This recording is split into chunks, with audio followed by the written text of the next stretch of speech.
Первым, мы хотели бы вас спросить, на каком основании вы предлагаете дать президенту Украины Владимиру Зеленскому слово до того, как выступят члены Совета, многие из которых также представлены на уровне глав государств и правительств? There is a solution for this if you agree. You stop the war and President Zelensky will not take the floor.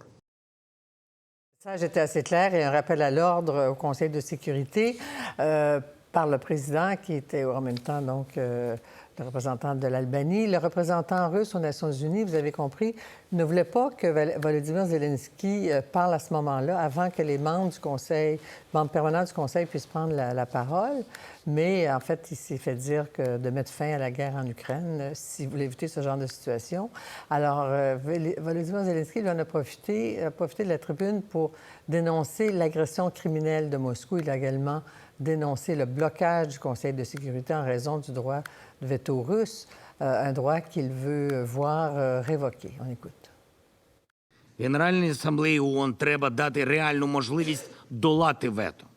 Це перший необхідний крок. Якщо війну неможливо зупинити через те, що всі зусилля блокуються вето агресора, чи того, хто потурає агресору, потрібно виносити це питання на розгляд Генеральної асамблеї. С целью не допускать принятия решений, которые были бы чреваты расколом организации.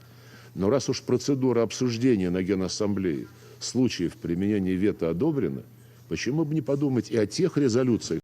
La Russie utilise de manière flagrante son droit de veto au sein de cette organisation pour permettre cette guerre et cette violation des principes de l'ONU. Mon invité, Emmanuelle Rousseau, doctorante en sciences politiques à l'Université de Montréal au Cérium. Elle s'intéresse à la politique étrangère post-soviétique dans les organisations internationales. Bonsoir, Mme Rousseau, bienvenue. Écoutez, j'ai le goût de vous présenter. C'est la première fois que vous venez chez nous. Vous avez une maîtrise en gouvernance des relations internationales, un diplôme d'études politiques en gestion de conflits, baccalauréat en études russes de l'Université de Toulouse, baccalauréat en droit de l'Université d'Angers. Vous avez été chercheuse à l'OSCE, stagiaire au Russian International Affairs Council et à l'Institut pour la paix et la sécurité de l'Université d'Hambourg. Puis vous parlez 4 langues, dont le russe et l'allemand. Donc, vous avez tout compris ce qui vient de se dire. Vous n'avez pas besoin de lire sur nos écrans.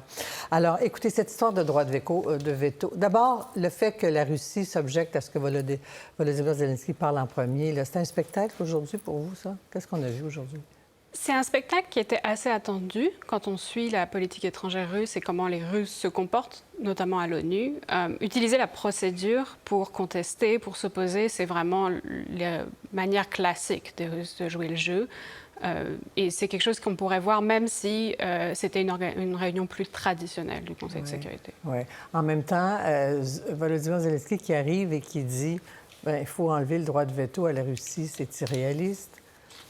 En pratique, ça paraît assez irréaliste et à la fois, à nouveau, assez attendu et assez cohérent avec les positions de l'Ukraine, qui maintenant va même jusqu'à dire que le siège russe, comme siège permanent au Conseil de sécurité, est illégitime, qu'il aurait été un peu usurpé à la fin de l'URSS. Donc c'est assez cohérent. Pourquoi usurpé à la fin de l'URSS? Alors là, il y a un changement de discours. À l'origine, ce n'est pas quelque chose qu'on retrouvait en 1991 à la fin de l'URSS, où même l'Ukraine ne semblait pas s'opposer à ce que ce soit la Russie qui hérite de ce siège. Mais notamment depuis l'invasion russe en 2022, on entend ce discours ukrainien qui est de dire les Russes n'ont pas un droit à ce siège et donc ils ne sont pas forcément légitimes à être le successeur de l'URSS pour occuper ce siège, et encore moins aujourd'hui où, en tant qu'agresseurs, ils ne devraient pas pouvoir bloquer le Conseil de sécurité avec leur veto. Oui, en même temps, on a entendu Lavrov dire que c'est le droit de veto qui nous protège des divisions. Or, le droit de veto, est-ce qu'il ne consacre pas parfois l'immobilisme de l'ONU? Alors, si, d'une certaine manière, et c'est souvent comme ça qu'on entend parler du Conseil de sécurité dans les médias, dans l'espace public, c'est comme un organe qui est bloqué par les différents vétos des différents pays. C'était déjà le cas pendant la guerre froide, où les États-Unis et l'URSS bloquaient. Aujourd'hui, particulièrement la Russie ou également la Chine parfois, qui bloquent. Donc, je pense que là, on est dans un cas typique de double langage russe, où ils disent un peu l'opposé de la réalité des choses. Parce que pour les Russes, c'est un outil légitime, mais ça fait peut-être débat pour un instant, mais ça ne peut pas changer. Pour les Russes, c'est un outil légitime parce que ça consacre leur statut de grande puissance. En tant que grande puissance, ils auraient une responsabilité, mais aussi un droit un peu à décider de comment la sécurité est maintenue dans le monde. Pour changer ce genre de règles, il faudrait une acceptation finalement des membres permanents du Conseil de sécurité. Donc, d'une certaine manière, que la Russie elle-même accepte la possibilité de suspendre son veto, ce qui semble assez irréaliste.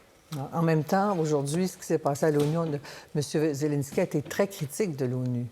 Pas seulement sur la question du droit de veto, mais très, très dur à l'endroit de l'ONU, sur l'incapacité de trouver un chemin vers la paix. Oui, tout à fait. C'était un discours vraiment à charge contre l'ONU, disant l'humanité ne croit plus en l'ONU, parce que finalement, alors même qu'un agresseur est actuellement en train de siéger au Conseil de sécurité, il ne se passe pas grand-chose à l'ONU et rien n'est fait pour empêcher la guerre en Ukraine. Donc on a eu une position qui est très dure et un appel à réformer l'ONU pour sortir justement de ce blocage actuel. En même temps, il y a M. Trudeau qui l'a répété, bien évidemment, M. Zelensky l'a répété, que la Russie menait une guerre illégale et commettait des crimes également. Mais ça ne résonne pas, ça, auprès des membres? C'est plus difficile parce qu'il faut réussir à faire de cette guerre un problème mondial, d'une certaine manière. Et c'est ce qu'on a vu notamment dans le discours de Volodymyr Zelensky, mais aussi d'une certaine manière dans celui de Justin Trudeau. Essayer de convaincre les pays dits du Sud global que cette guerre les concerne directement, pas juste indirectement, et donc qu'eux aussi doivent se positionner et condamner fermement. Or, on voit un grand nombre d'États non occidentaux, finalement, jouer un peu l'entre-deux pour ménager d'une certaine manière la chèvre et le chou. Avez-vous l'impression que Zelensky a pu rallier de nouveaux États à la cause ukrainienne ou mondiale? Parce que même M. Trudeau a dit que c'est notre guerre à nous aussi également. Ça va être à voir dans les jours et les semaines à venir. Pour l'instant, ce qu'on a entendu, c'est principalement en réponse des discours déjà préparés par les chefs d'État. Donc, il n'y a pas eu de réaction directe à ça. Certains États ont fait écho à l'appel à la réforme du Conseil de sécurité, mais des États qui ont intérêt à ça, comme le Japon, qui souhaiterait avoir un siège. Mais le soutien plus global, ça va être quelque chose qu'il va falloir voir, parce que dans le même temps, on voit aussi un élargissement de cette idée un peu de pays qui ne veulent pas choisir. On voit notamment l'élargissement des BRICS, donc les pays en développement qui s'élargissent comme groupe, donc qui va à l'encontre finalement à nouveau de ce mouvement de condamnation très forte et d'action pour condamner la guerre. En même temps, c'est du côté de l'Europe que viennent peut-être les soutiens les plus forts. Charles Michel, aujourd'hui, le président du Conseil européen, a dit qu'il fallait demander à la Chine d'amener la Russie à un plan de paix. La Chine avait déjà son plan de paix. Est-ce que vous voyez dans les échanges qu'il y a eu aujourd'hui des éléments qui ouvrent la voie à la paix? Ouvrir la voie à la paix, je pense qu'actuellement, c'est assez compliqué parce qu'il y a deux positions qui s'opposent, ou même trois. Donc, on a la position russe qui est très, très maximaliste et qui considère que le gouvernement ukrainien actuel n'est pas légitime. Et donc, il n'y aura pas vraiment de négociation avec eux.